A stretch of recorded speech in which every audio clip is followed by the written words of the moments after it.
¿Cómo están? Bienvenidos a una nueva edición de Coronavirus en el Mundo. Hoy nos acompaña Alexandra Ames, quien es jefa del Observatorio de Políticas Públicas de la Universidad del Pacífico. ¿Cómo estás? Bienvenida. Hola, ¿qué tal, Tatiana? Encantada de estar contigo.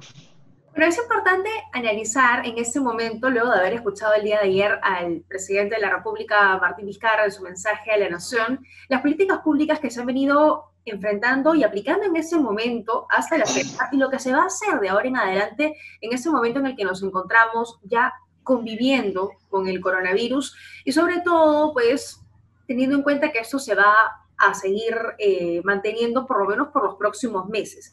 ¿Cómo ves el país en ese momento? ¿Cómo ves las políticas que anunció el presidente Martín Vizcarra? Bueno, sin duda son tiempos complicados para todos, para el mundo en general, particularmente para el Perú.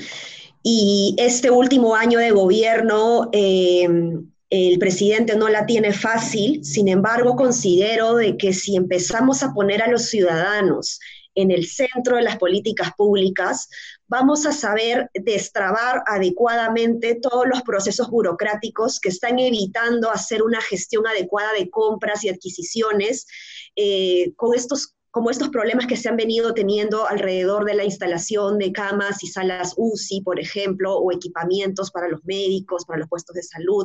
Lo mismo sucede con las tablets escolares, que hasta ahora no se pueden comprar las tablets para los niños en zonas rurales. Entonces es sumamente importante que este último año estemos todos concentrados, esté el gobierno particularmente concentrado en servir efectivamente a las personas. En una situación de emergencia como esta, ha sido muy necesario que se pueda tomar decisiones rápidas, pero también en donde se pueda brindar servicios de manera rápida a los ciudadanos y atender rápidamente en esta emergencia a las personas más afectadas. En el caso de los bonos, por ejemplo, llama mucho la atención y es positiva el anuncio de un nuevo bono. Sin embargo, es un bono que llega tarde. Ya tiene, esto es un tema que se debió anunciar, este segundo bono se debió anunciar hace 2 meses, no recién ahora a fines de julio, en donde tenemos una crisis que realmente está afectando a la mayoría de peruanos y peruanas en este país. En esa línea creo que va a ser muy importante que se puedan tomar todas las decisiones rápidas porque la maquinaria para la entrega de los bonos ya está hecha y no deberían demorarse tanto en entregar los bonos. El propio presidente ha dicho que esto podría demorar incluso hasta octubre. Efectivamente, y sin duda es una medida temporal a la hora de la hora, porque estamos hablando de personas que se han quedado sin trabajo y que lo que necesitan es generar ingresos, pero de manera constante, de manera permanente, y ahí está el principal reto. Pero el tema económico está estrechamente vinculado hoy en día con el tema salud, y si en algo coincidimos en políticas en nuestro país y en la región, es que nadie estaba preparado para lo que hoy estamos viviendo. Pero es un momento importante también para hacer un cambio en el sistema de salud. Hay sistemas de salud en otros países de la región, por ejemplo, donde existe una universalización de la salud, o por lo menos llega a muchos más ciudadanos independientemente de la cantidad de dinero que puedas tener en el bolsillo, y han podido manejar la situación de una mejor manera, algo que no ocurre, por ejemplo, aquí, donde la salud lamentablemente es un bien caro. El presidente Vizcarra anuncia, por ejemplo, la integración, ¿no?, del MINSA, de salud, o por lo menos dejar las bases sentadas para que esto pueda avanzar en ese camino hacia un futuro. ¿Qué te parece? La integración del sistema del SIS con el sistema de salud es una medida muy positiva. Creo que se requiere grandes esfuerzos para poder integrar este sistema y pensando siempre de manera descentralizada, poder integrar desde el centro, desde el Ministerio de Salud, un mejor control de lo que sucede en las regiones. Vemos de alguna manera que el fracaso de la descentralización ha traído consigo que los gobiernos regionales no puedan hacer frente a esta situación por sí mismos. El caso de Arequipa es muy preocupante, lo mismo San Martín, que es mi región, también se encuentra en una situación de abandono y necesita muchísimo el compromiso de los funcionarios del MINSA para poder entregar estas capacidades en los gobiernos regionales y poder brindar mejor servicios. También se habló de un aumento del presupuesto en el sector salud, lo cual es importante. Sin embargo, algo que yo siempre digo es que no se trata nada más de aumentar los presupuestos ni enfocarnos en la cantidad del gasto, sino enfocarnos en la calidad del gasto. ¿de qué nos sirve aumentar los presupuestos si es que el sector no tiene las capacidades para gastar todo su presupuesto? Vemos en años anteriores que el presupuesto asignado no ha sido gastado al 100%. Entonces, ¿para qué vamos a aumentar los presupuestos si no somos capaces de gastar efectivamente en función al ciudadano, ¿no? Entonces, creo que es muy importante esta propuesta de la integración de los sistemas de salud. Estamos en el año de la universalización de la salud y esperemos que realmente pues todos los peruanos puedan acceder a este sistema de calidad y sin distinción.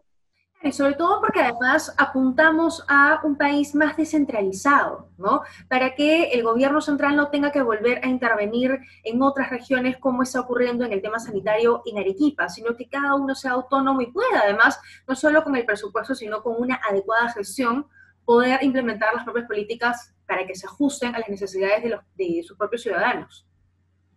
Viniendo de un presidente de la República que ha sido gobernador regional, yo esperaba que este último discurso esté mucho más orientado en una gran reforma para desarrollar las capacidades institucionales de los gobiernos intermedios y los gobiernos locales. Creo que hubiese sido un legado muy importante de un exgobernador regional que deje a la República para sentar estas bases de poder trabajar realmente de manera descentralizada, pero con estas capacidades institucionales y técnicas que se necesitan, ¿no? Desde la Escuela de la Gestión Pública de la Universidad Pacífico, nosotros estamos sumamente comprometidos con elevar esta capacidad técnica en los funcionarios públicos para poder hacer mejor su trabajo, y creo que todos tenemos que apuntar a eso. Sin embargo, el gobierno central, entre líneas, también lo que ha dicho es que no es capaz de ejecutar sus propias obras, ¿no? Creo que la medida de gobierno a gobierno es una medida muy positiva, es una medida muy necesaria, muy inteligente, pero lo que nos dice entre líneas es que el gobierno por sí mismo no está capacitado para implementar sus propias obras. Entonces, este proceso de implementación de obras públicas de gobierno a gobierno deben ir acompañadas, sin lugar a dudas, de una transferencia de capacidades para que nosotros como país estemos en la capacidad en el futuro de hacerlos por nosotros mismos y por nuestros propios medios. Efectivamente, ya que estamos en el plano económico, hablabas también hace un instante de los bonos que se van a entregar para paliar un poco la situación crítica de millones de personas que, por ejemplo, han perdido su empleo. La ONU decía que a nivel regional 45 millones de personas en América Latina van a pasar de la clase media a la pobreza. Entonces, ¿qué estamos haciendo como país? Porque además vamos a ser uno de los países en la región que van a tener la situación económica mucho más complicada, a pesar de que vamos a poder resurgir, según las estadísticas, vamos a poder resurgir un poco más rápido que otros países, pero sí vamos a ser uno de los más golpeados, y ya lo estamos viviendo a nivel nacional. Pero ¿cómo ves las políticas que planea aplicar el presidente Vizcarra? Se ha hablado efectivamente de estos tratos, de estos acuerdos gobierno a gobierno, pero de lo que ha propuesto específicamente el día de ayer, pese a que no ha sido muy claro en cómo es que lo va a realizar, ¿no? Sí, efectivamente lo que dices es sumamente duro, ¿no? Porque estamos pasándola muy mal. El economista, el profesor Pablo Lavado, ha determinado que vamos a crecer la pobreza de 20% a 30% de pobreza, por lo que estaríamos retrocediendo 10 años de esfuerzo de lucha contra la pobreza. Entonces, medidas temporales, como tú bien has señalado, no van a ser suficientes para poder reactivar la economía de todas estas personas que estaban en clase media y que han pasado a la situación de pobreza o pobreza extrema. En ese sentido, mi recomendación es que se pueda pensar en un programa social con una adecuada estrategia de lucha contra la pobreza urbana que esté enfocada en desarrollar las capacidades de las personas para que éstas puedan mejorar su competitividad y su productividad. El bono, en este caso, es sumamente necesario, pero yo lo hubiera diseñado de una manera más ambiciosa para que se trate de una transferencia condicionada por una serie de meses, a cambio de que la persona que recibe el bono pueda ingresar a algún sistema de capacitación para mejorar sus habilidades técnicas y así elevar sus ingresos o sus posibilidades de empleabilidad en el futuro. Creo que esta situación es muy dura para todos, pero también es un momento en el que podemos aprovechar para capacitarnos mejor, para desarrollar mejor nuestras habilidades y poder ser mucho más productivos en el futuro. No estamos pensando en cómo incluir a la gran masa informal que también día a día construía con el crecimiento económico del Perú, ¿no? Entonces, creo que es un buen momento para pensar en un crecimiento económico para todos y todas, en una reactivación para todas y todas, en donde nadie quede afuera.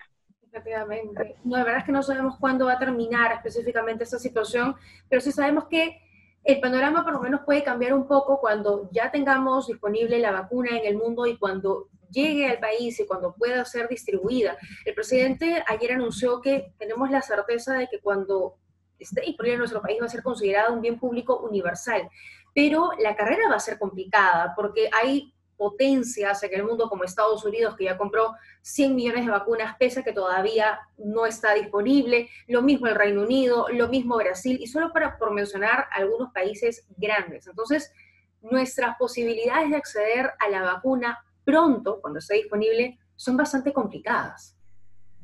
Efectivamente, son bastante complicadas. Tenemos aún así iniciativas interesantes en el Perú para poder encontrar la vacuna o mecanismos de prevención. Creo que lo que nos toca por el momento desde el lado de la ciudadanía es poder cuidarnos y protegernos para evitar cualquier riesgo de contagio y desde el lado del gobierno poder asegurar que estas políticas públicas puedan llegar realmente a los ciudadanos, ¿no? La vacuna es sumamente necesaria, pero tenemos que mirar mucho más allá y poder crear un sistema de protección social en donde estemos listos para una futura pandemia, para un futuro desastre natural. Puede venir en cualquier momento un terremoto de grado 8 en Lima o en alguna ciudad grande, urbana, que también nos pueda traer abajo una crisis económica. Todavía no nos recuperamos del fenómeno del Niño en el norte. Entonces, ya es hora de pensar en un sistema de protección social que evite o mitigue futuras crisis y que sepa atender rápidamente a los afectados. Efectivamente, porque además el sistema sanitario nunca ha sido una prioridad y hoy está en la agenda pública nacional y esta situación ha visibilizado el momento en el que nos encontramos y puede servir como, o tendría que servir como una oportunidad para poder justamente reformarlo pensando en futuras pandemias o futuros desastres, como bien has mencionado.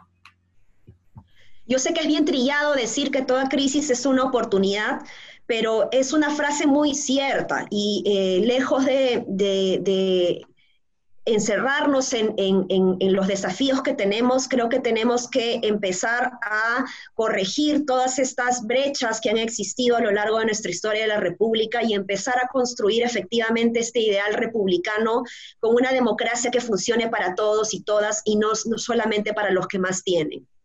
Ahora, sobre el discurso del presidente Martín Vizcarra, tú nos decías que le había faltado un poco más, o se esperaba en todo caso, dado que él era sido gobernador regional, hablar un poco más en su discurso sobre la descentralización, sobre un poco más específico en algunas regiones.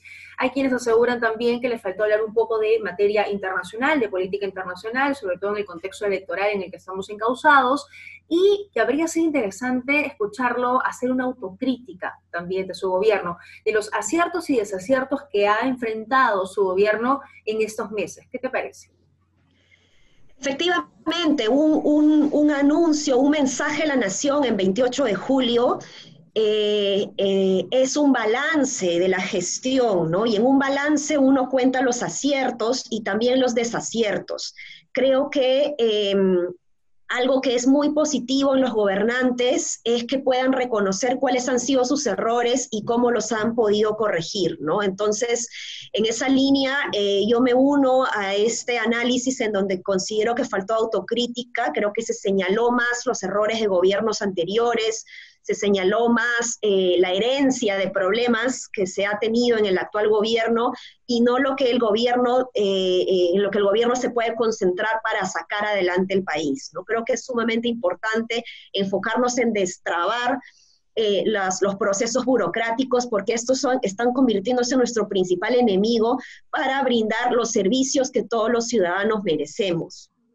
Efectivamente. Bueno, vamos a esperar también que Pedro Cateriano vaya al Congreso, ¿no? De pronto es un poco más claro y específico en algunos puntos que se han quedado flotando en el aire en el discurso o en el mensaje de la Nación del día de ayer. Muchas gracias, Tatiana. Muchas gracias por acompañarnos y gracias a ustedes también por acompañarnos en esta edición de Coronavirus en el Mundo. Chao, chao.